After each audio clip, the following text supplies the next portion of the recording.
If staying connected on board matters to you, this is worth a few minutes of your time. As of filming this, here's exactly what Carnival's charging for Wi-Fi and why this keeps happening every single year. Let's start with the actual numbers straight from Carnival's site as of filming this June of 2026.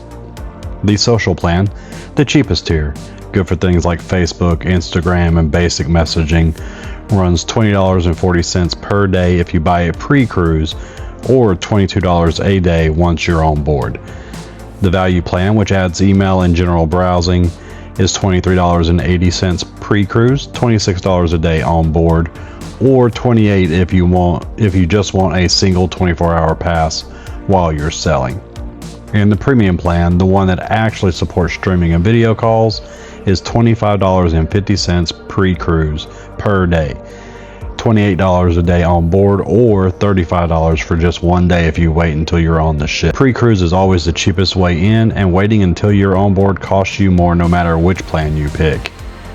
Now here's the part that actually matters more than the numbers themselves. This isn't a one-time bump.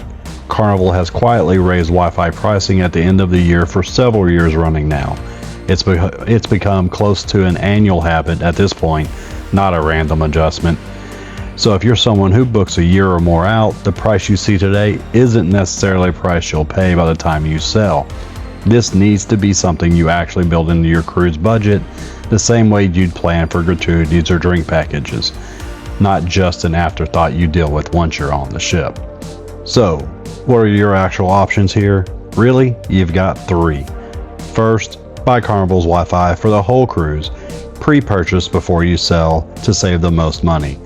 That's the cheapest way to get the full ship-wide internet, and it's the right call if you need to stay reachable the entire trip, work remotely, or stream. Second, disconnect completely. Some of the best cruises are the ones where nobody's looking at a phone. If you don't need it, don't buy it. And third, there is a middle option a lot of people don't think about. An eSIM data plan like Gigsky can technically work at sea, not just in port. But the real question isn't whether it connects, it's how well it actually performs once you're out there. Speed and reliability at sea are going to depend on coverage in your specific area, and that's going to vary a lot more than Carnival's ship-wide Wi-Fi, which is a consistent, dedicated connection built for that exact use case.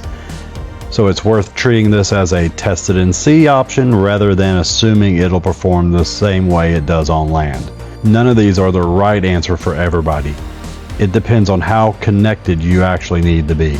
But knowing your options before you sail beats finding out the price on board and feeling stuck. That's the manifest for this one. If you found your way around the Wi-Fi cost, drop it in the comments. We'll see you on the next one.